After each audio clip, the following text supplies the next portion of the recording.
Get ready to listen, learn, and earn CE hours. This podcast features content from an accredited CE activity provided by Calibri Healthcare. Visit elitelearning.com/podcasts for accreditation and disclosure statements and instructions on how you may be able to earn CE credits. Hi, and thanks for joining the Mental Health Meetup. I'm Jonna Emil. I'll be your host today for episode 2.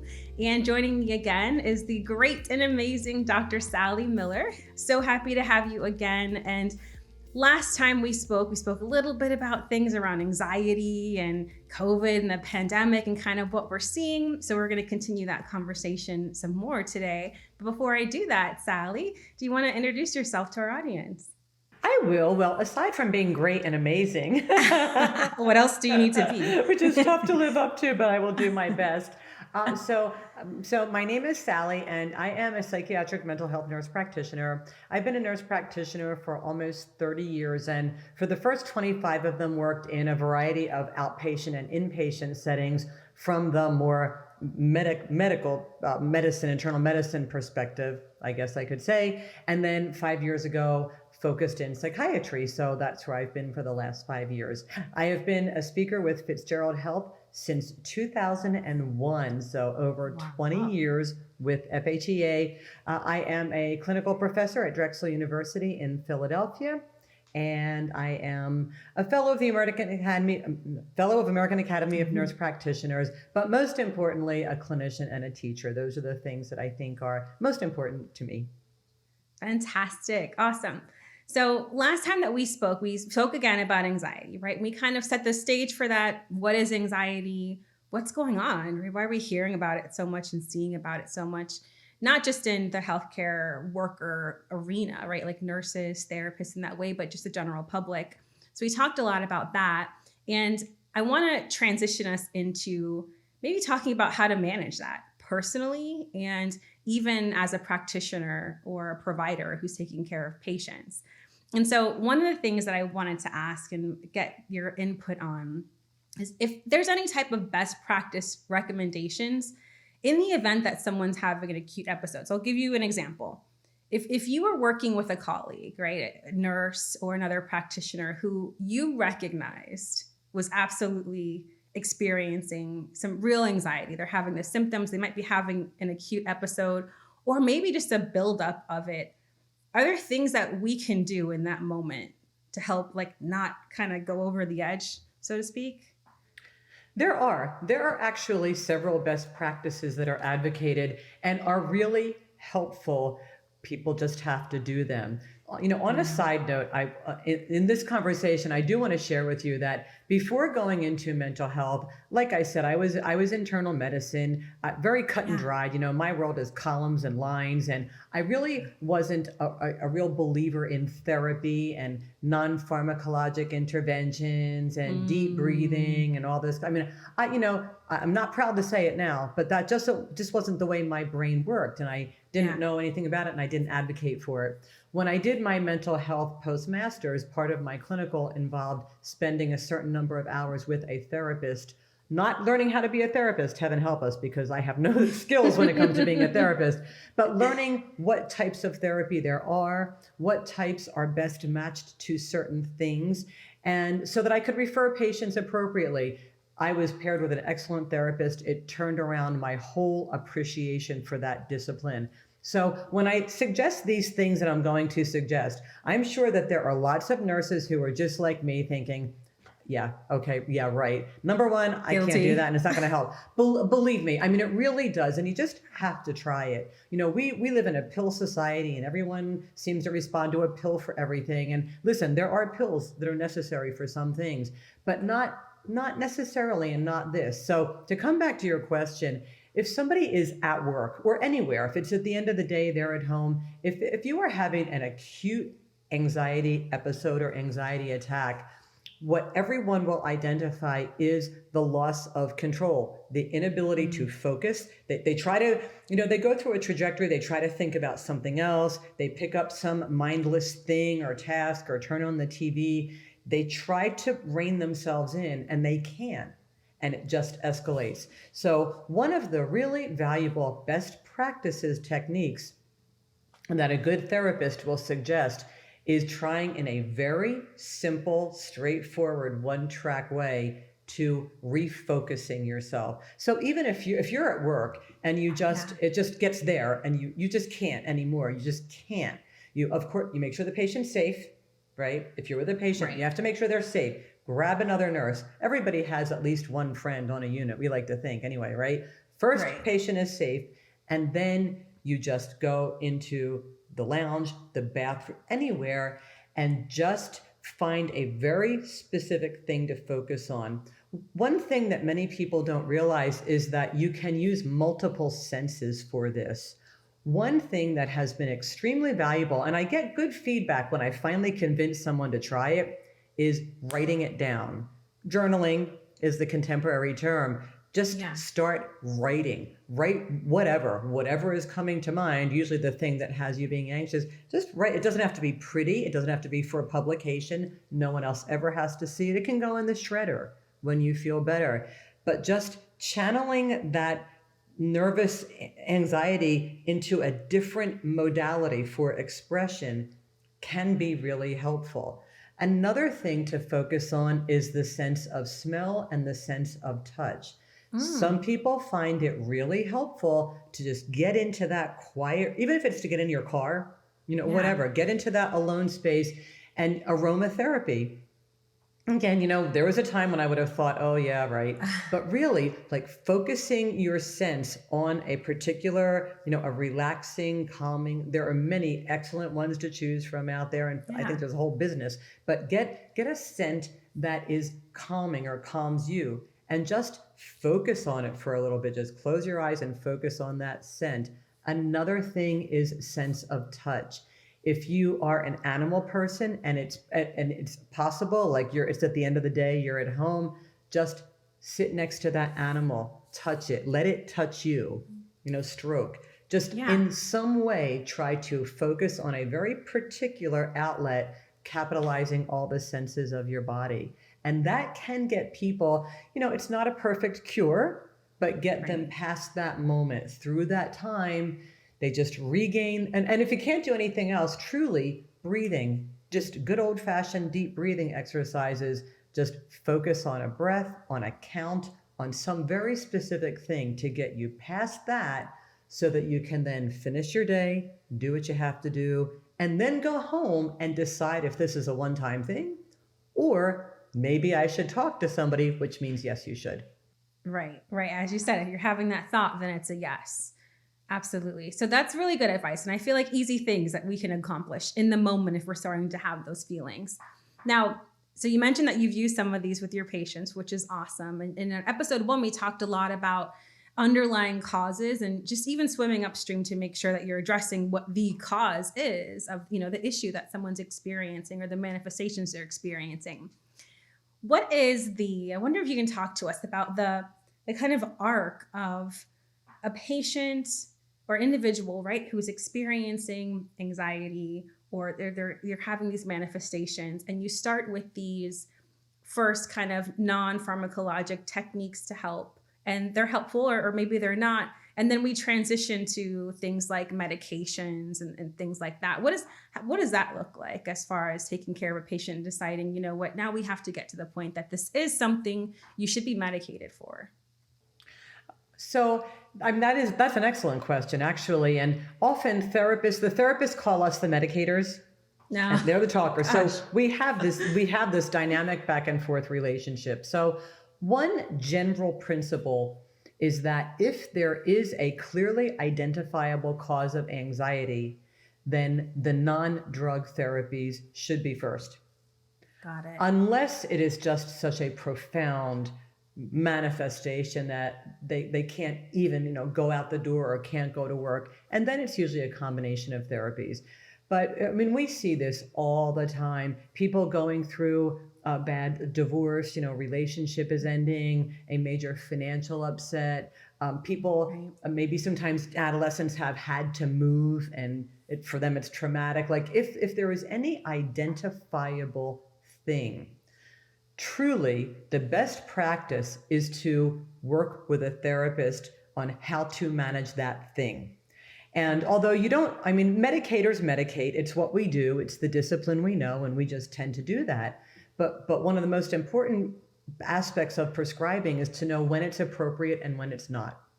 Right. And so I have on numerous occasions had a patient come to me expecting to be medicated. And at the end of the interview, I'll tell them, this just isn't the answer for you. I mean, it happens every day. In fact, I have a student working with me, precepting with me, a Psych NP student. And last Wednesday, which was our clinic day, it seemed like every patient I was advising them to see a therapist. We kind of laughed about it because that's not usually the way it goes. And it's not the experience a Psych NP student expects, but it was just the best thing to do for this certain number of patients. On the flip side, sometimes a patient will work with a therapist and they just can't get the level of relief that they need to be able to go through their day, to manage that social or occupational dysfunction. And then we need to use medications. The goal is always as a bridge. The goal is that the medications will be used with a time frame in mind. You know, I always tell these patients, I don't want to have a long-term relationship with you. We want medications to help you just get to that place where you can be most receptive to the non-drug strategies that the therapist will work with you. So sometimes that happens. A therapist, typically we ask the patients to work with a therapist at least for a month, if they can, and they just feel like they're still not getting the level of remission they need, then we augment with medication therapy. On the other hand, sometimes there are patients for whom there is no identifiable cause. And if there's not, then that more often than not is primarily a biologic, a truly dysregulated neurochemical concentration. And then they are the people that will probably need medication for the long haul. Like medication will be part of their world. Not forever. In psychiatry, one of the first things people ask you is, do I have to take this forever? Is this always going to be part of my life? And the goal is that no. I mean, always the goal is no. But for the patient who really doesn't have any identifiable reason for the anxiety, it's just pervasive and part of their life, chances are that that is biochemical and they will need medications for the long haul to learn how to manage it. Now, sometimes even those patients, once they get on medicines, they're just they're the best vessel, they're in the best place to work with a therapist. Sometimes a therapist really can help them learn strategies to manage their anxiety so that sometimes we can trial taking off the medication. So it is a continuum. There's a trajectory. There's something for everybody. No, that makes sense. And what are some of those medications? What are some of the medications that we would use like for a client like this? So there are lots that are used with other medical conditions as well, or other psychiatric conditions. And then there are a few that really are specific to anxiety. So if we're talking about acute anxiety attacks or a more short-term phenomenon, so the first thing we have is the benzodiazepine, which is kind of a dirty word these days. Yeah. There is a high potential for abuse. It is addictive. The withdrawal can be physically very dangerous. And so there is a real hesitancy to prescribe them. And we should be very respectful of these medicines because they can be dangerous. They can be addictive. And so like every highly effective medication, there is a potential downside. It just seems like the more effective a medication, the more the potential consequences of it. So it's a risk-benefit assessment. You have to decide risk-benefit. For some people, they really do need a benzodiazepine in the short term just to get them through this week or this day or this thing or this something.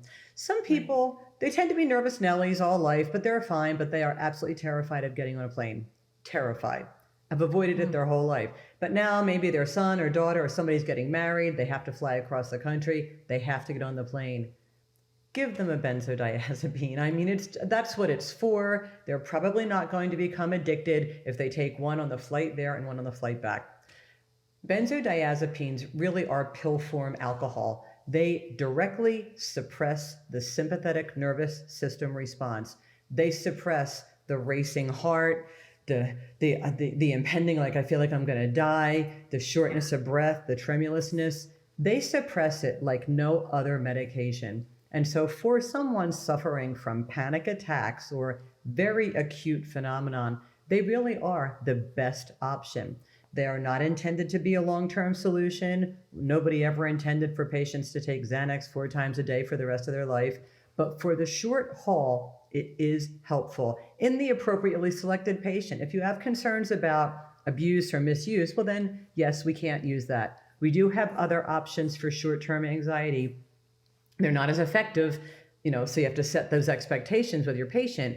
But another commonly used drug for short-term anxiety is propranolol, marketed as Inderal. It's an old school beta blocker, meaning it blocks beta adrenergic receptors. It blocks their response to epinephrine. So epinephrine binds to a beta receptor and activates the sympathetic nervous system. These drugs block that response.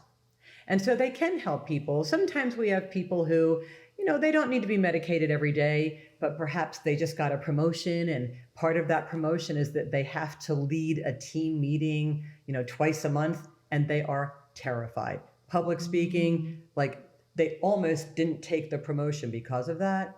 This is someone for whom a dose of Inderal an hour before that meeting, they can get through it. It may not be a glass pond. Again, it's about setting expectations with the patient, but they can do it. They can have their meeting and they can have their promotion. And so we have helped attenuate that social occupational response. Another option sometimes that we will use is an antihistamine, a first generation antihistamine that crosses the blood-brain barrier and can have some calming properties. Again, for the intermittent need when you don't want to use a benzodiazepine, or maybe it's just not bad enough to use a benzodiazepine, you can use that as well. So we do have these options for the short-term isolated PRN use, and that's really the hierarchy. Benzos at the top for the most profound, really disabling symptoms, beta blockers and antihistamines for those people that need help, but it doesn't quite rise to the level of the benzo, or perhaps they have had a history of addictive disorder or substance use, and we just don't want to use a benzo. So that's the acute phase. On the other side of the spectrum, people that truly do have anxiety disorders, and like I mentioned in the last episode, there's very different anxiety disorders. There's generalized anxiety disorder, social anxiety disorder, panic disorder, PTSD. So for those, for many, not all, but for most of them, we start off with the SSRI because they tend to be very well tolerated. They're safe. You don't get physically addicted to them in the sense that it's dangerous to stop them. And they're well tolerated. So they're a favorite among prescribers just because they're safe. And SSRI on a daily basis now, it's important to recognize these are not meant for acute anxiety episodes. It's not like we say, you're terrified of that plane, take an SSRI an hour before the flight. This will not help you. And whereas if they have anxiety on a consistent, regular daily basis, these medications can be very helpful. There's a lot of SSRIs out there. Most of our listeners are probably familiar with them. There's, fluoxetine, paroxetine, sertraline, citalopram, fluvoxamine. There's one for all occasions. And they all were originally designed as antidepressants, and they all help with depression, but they all also have unique little side chain actions that the others may not have. And one of them is paroxetine, which is marketed as Paxil, and that really is the best SSRI, in my humble opinion, when anxiety is the primary treatment target. For people with generalized anxiety disorder, for instance, or long-term social anxiety, Paxil can be, I've had a lot of luck with that. I've been extremely successful in taking people whose generalized anxiety disorder was so pervasive that wouldn't get a driver's license or wouldn't get a job or didn't want to go back to school. And that medication on a daily basis allowed them to do that. So these aren't drugs that reverse your acute anxiety. These are drugs that over time help suppress it from manifesting. So an SSRI would really be first choice. For people that don't respond to that, The next level is what's called the SNRI, or serotonin norepinephrine reuptake inhibitor. So now you're involving another neurotransmitter that's implicit in anxiety. That would be the norepinephrine piece. And there are a couple of them on the market, and they really are all equally efficacious for people that either don't respond to an appropriate trial of an SSRI or for some reason don't want to take one. But another one for anxiety that I really do appreciate the opportunity to mention here is called buspirone, or it's marketed as Buspar. Buspar is a medication that's not like any of the others we've discussed. It is a serotonin partial agonist, and it was designed for generalized anxiety disorder. It was designed for people that have generalized anxiety disorder, which is chronic and can be disabling, and for whom the SSRI or the SNRI just doesn't control symptoms. Some people's symptoms are just that bad, and the SSRI won't do it. Buspirone, on a daily basis, used appropriately as prescribed, can have an unbelievable impact on suppressing chronic anxiety. Now, out in the world, both of mental health and in primary care, this medication has a reputation. It's got a bad one. People think it doesn't work. I've heard my own peers in psychiatry say, oh, it doesn't help. I don't use it. It's useless. It doesn't do anything. And it's because they're using it inappropriately. I mean, one of the basic rules of pharmacotherapy is don't ask a medication to do what it can't do. I mean, don't ask it to do what it's not designed for. Because Buspar was originally designed as an alternative to a daily benzodiazepine for people with really significant anxiety, it just evolved into trying to use it instead of a benzo for everything. And it's not. So again, if you're terrified to get on that plane, Buspar an hour before the flight is not going to help you. But if you have generalized anxiety disorder that is really chronic and disabling and doesn't respond to the SSRI or the SNRI, buspirone can have a huge impact. Without exaggeration, I'm not being dramatic, I have seen it save people's lives. Wow. I had one patient whose anxiety was just so pervasive. I mean, she was cachectic. She had a body mass index down to under 15. I mean, she wasn't eating, she wasn't sleeping. I am convinced she would have died. And me and my personalities, we used Buspar, and it saved her life. Now, people with anxiety like that, they're never going to be just all don't worry, be happy. I mean, anxiety is always going to be a part of their world. That really is their biologic makeup.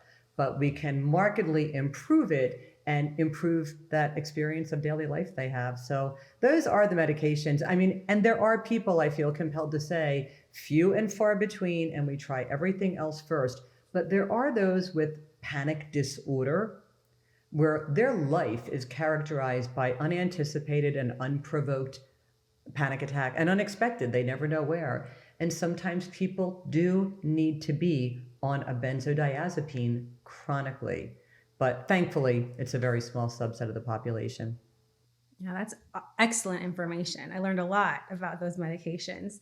And you said something about patients maybe not wanting to, right? So if it does, in fact, get to the point that medication therapy really is the answer for this patient in order for them, to cope and to be able to live with this appropriately, right, in their life, and they don't want to take a medication, right? I imagine that would be a barrier to, their own success, right?